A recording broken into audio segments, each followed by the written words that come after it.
बहुत तकलीफ होती है जब आप योग्य हो और लोग आपकी योग्यता ना पहचाने। साइंस फिक्शन फिल्मों को देखने में मजा तो बहुत आता है, लेकिन अक्सर ऐसी मूवीज हर किसी को आसानी से समझ में नहीं आती क्योंकि इनकी कहानी थोड़ी कॉम्प्लेक्स होती है। अगर एमसीयू की बात करें तो इसमें कैप्टन मार्वल एक ऐसी फिल्म है जो कि काफी सारी ऑडियंस को समझ में नहीं आई। ये फिल्म थोड़ी कंफ्यूजिंग और इसकी कहानी भी बहुत घुमा फिरा के दिखाई गई है, इसलिए मैं आपको कैप्टन मार्वल की पूरी कहानी अच्छे से समझाऊंगा। तो चलिए शुरू करते हैं। कहानी की शुरुआत होती है 1995 से। कैरल डेनवर्स नाम की एक लड़की जिसकी कुछ साल पहले याददाश्त चली गई थी, वो हाला नाम के एक प्लेनेट पे क्री एलियंस के बीच में रह रही है। वो अपने अतीत के बारे में एक घंटा कुछ नहीं जानती, इसलिए वहाँ के लोग उसे वियर्स के नाम पे बुलाते हैं। उस प्लेनेट पे सुप्रीम इंटेलिजेंस नाम की एक बहुत ही पावरफुल आर्टिफिशियल इंटेलिजेंस थी जो कि वहाँ की रूलर थी। सुप्रीम इंटेलिजेंस हर किसी को अलग अलग रूप में नजर आती थी। कैरल यानी वियर्स उसे वो उस रूप में दिखती थी जिसे वो जानती थी, मगर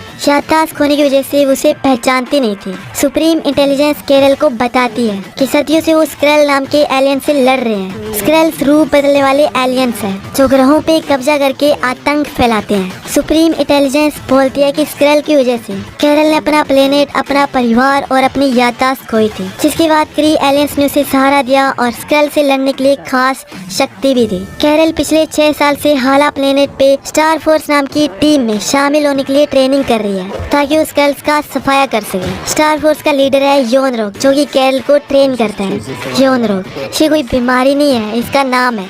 जब सुप्रीम इंटेलिजेंस को लगता है कि कैरल अब पूरी तरह से तैयार हो चुकी है और उसे एक मिशन पे भेज दिया जाता है। स्टार फोर्स के सभी लोग टोरफा नाम के एक प्लेनेट पे जाते हैं और वहाँ पे उनका सामना होता है स्क्रैल्स से। लड़ाई के दौरान स्क्रैल्स का लीडर टेलोस कैरल को पकड़ लेता है। टेलोस उसे अपने साथ ले जाता है और उसका दिमाग स्कैन करता है, जिससे उन्हें पता चलता है कि वियर्स यानी कैरल धरती पे रहने वाली एक इंसान थी। स्क्रैल्स को जो इन्फॉर्मेशन चाहिए थी वो उन्हें कैरल के दिमाग से मिल जाती है। कहानी फ्लैशबैक में जाती है जहाँ हम कैरल को देखते हैं। कुछ साल पहले कैरल एक एयरफोर्स पायलट थी जो कि डॉक्टर वेंडी लोसन नाम की एक औरत के साथ प्रोजेक्ट पेगासस पे काम कर रही थी। पेगासस में वेंडी लोसन एक लाइट स्पीड इंजन बना रही थी और स्क्रैल्स को इसी तलाश थी। स्क्रैल्स अभी पूरी इन्फॉर्मेशन निकाल ही नहीं पाए थे कि अचानक कैरल को होश हो जाता है और वो वहाँ से भाग जाती है। उसका शिप रास्ते में क्रैश हो जाता है और वो पहुंच जाती है अर्थ पे और उसका पीछा करते हुए कुछ स्क्रैल्स भी उसके पीछे पहुंच जाते हैं। अर्थ पे आने के बाद कैरल को वहाँ पे कुछ जाना पहचाना लगता है और वो स्क्रैल्स को खोजने के साथ साथ खुद की असली पहचान ढूंढने में लग जाती है। और इसी बीच उसका सामना होता है शील्ड के एजेंट निक फ्यूरी से।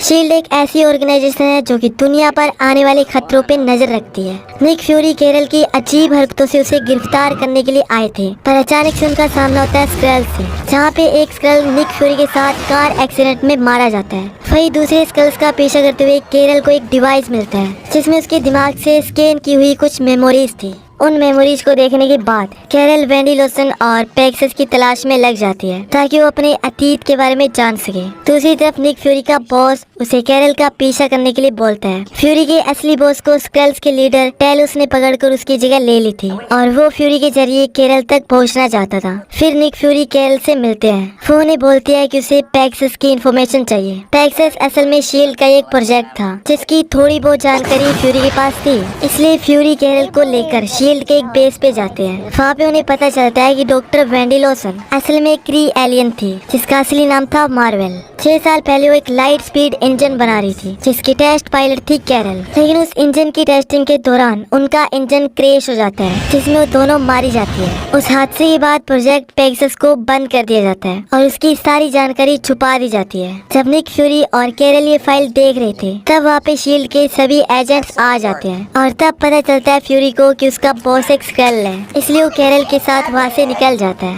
वो दोनों मारिया के पास जाते हैं ताकि उन्हें और इन्फॉर्मेशन मिल सके क्योंकि मारिया पेगासस की एक और टेस्टिंग पायलट थी। वहाँ कैरल को पता चलता है कि मारिया पहले उसकी बेस्ट फ्रेंड थी। मारिया और उसकी बेटी कैरल को उसका अतीत याद दिलाने की कोशिश करती है। तभी वहाँ पे टेलोस आता है जो कि उन्हें बताता है कि उनके पास कैरल के प्लेन क्रैश की एक रिकॉर्डिंग है और उस रिकॉर्डिंग को सुन के कैरल को सब कुछ याद आ जाता है। 6 साल पहले यानी 1989 में जब कैरल और वेंडी लॉसन उस फ्लाइट की स्पीड इंजन को टेस्ट कर रहे थे, तभी उन पर एक स्पेसशिप का हमला होता है जिससे उनका प्लेन क्रैश हो जाता है। इसके बाद वेंडी लॉसन कैरल को बताती है कि वो एक क्री एलियन है और उसका असली नाम है मार्वल। वो एक अंडरकवर क्री एजेंट थी। वो धरती पे एक खास एनर्जी सोर्स पे काम कर रही थी। वो एनर्जी सोर्स था एक इन्फिनिटी स्टोन। मार्वल ने अपने प्लेनेट के लोगों से ये कहा था कि वो उनके लिए हथियार बना रही है, लेकिन असल में वो इन्फिनिटी स्टोन का यूज करके एक लाइट स्पीड इंजन बना रही थी ताकि वो स्क्रैल्स की मदद कर सके। जब बाकी क्री एलियंस को मार्वल के धोखे के बारे में पता चला तो उन्होंने उस पर हमला कर दिया।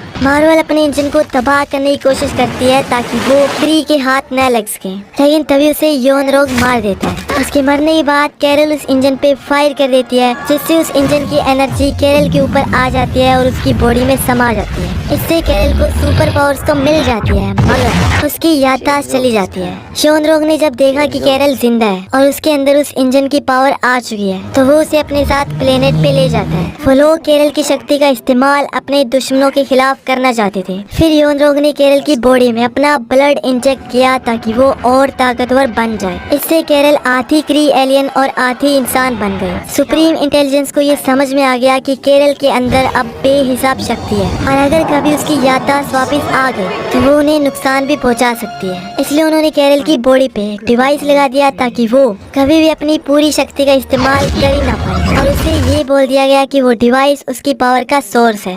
सुप्रीम इंटेलिजेंस ने हमेशा कैरल से ये झूठ कहा कि स्क्रैल्स बुरे एलियंस हैं और वो आतंक फैलाते हैं, जबकि टेलोस ने कैरल को सच बताया कि बुरे तो क्री एलियंस हैं जो कि सब पे राज करना चाहते हैं, लेकिन स्क्रैल्स ने कभी उनके सामने घुटने नहीं टेके, इसलिए उनके जानलेवा दुश्मन बन गए और उनका प्लेनेट तबाह कर दिया। एक ये साले कुत्ते आ जाते हैं रोज, अब इनको रोक भी नहीं सकते। खैर, आप कहानी पे ध्यान दीजिए ना कि कुत्तों पे, राइट। स्क्रैल्स ने उनके सामने घुटने नहीं टेके थे, इसलिए वो उनके सबसे बड़े दुश्मन बन गए और तब से स्क्रैल्स उनसे छुपते फिर रहे हैं। मार्वल ये समझ गई थी कि उनके साथी गलत है, इसलिए उसने स्क्रैल्स की मदद करने का फैसला किया। वो स्क्रैल्स को एक लाइट स्पीड इंजन देना चाहती थी ताकि वो क्री एलियंस की पहुंच से बहुत दूर रहे और किसी नए प्लेनेट पे पहुंच जाए। टेलोस कैरल को बताता है कि वो लाइट स्पीड इंजन तो तबाह हो गया, लेकिन उसका एनर्जी सोर्स अभी भी सुरक्षित है और वो मार्वल की लैब में रखा गया है। इसके बाद टेलोस कैरल, निक फ्यूरी और मारिया सब मिलके मार्वल की लैब ढूंढते हैं जो कि उन्हें स्पेस में मिल जाती है। वहाँ पे उन्हें वो एनर्जी सोर्स यानी इन्फिनिटी स्टोन भी मिल जाता है। इसके साथ ही उस लैब में टेलोस की कई फैमिली और कुछ स्क्रैल्स भी मौजूद थे जिन्हें मार्वल ने वहाँ पे छुपा के रखा था ताकि उन्हें क्री मार ना सके। पर अब क्री सोल्जर्स उस लैब तक पहुँच गए थे जहाँ पे वो आते हैं इन्फिनिटी स्टोन लेने और अपने दुश्मनों को मारने। कैरल उन्हें रोकने की कोशिश करती है, मगर यौन रोग उसे उस डिवाइस के जरिए कंट्रोल कर लेता है और फिर कैरल का सामना होता है सुप्रीम इंटेलिजेंस से,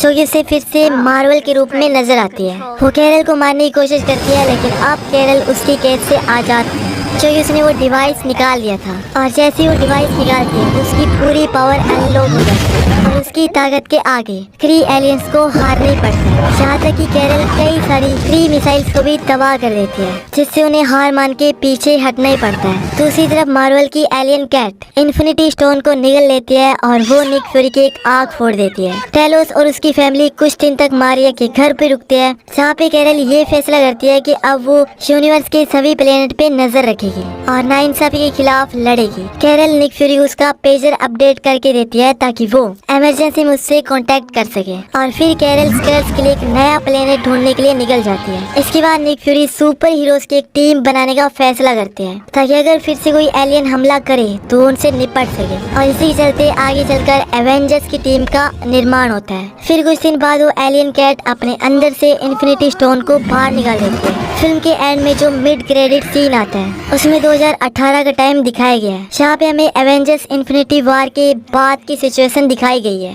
जहाँ पे थॉमस की चुटकी से बचे हुए एवेंजर्स उस पेजर को चेक कर रहे थे जिससे निक फ्यूरी ने मरने से पहले कैरल को मैसेज किया था, और तभी अचानक वहाँ पे कैप्टन मार्वल यानी कैरल डेनवर्स आ जाती है, जो कि निक फ्यूरी के पेजर को ट्रैक करते हुए वहाँ पे पहुंची थी। इसके आगे की कहानी हमें एवेंजर्स एंड गेम में दिखाई गई है। अगर आपको एवेंजर्स एंड गेम को भी देखना है तो कमेंट बॉक्स में मेरे को जरूर बताना।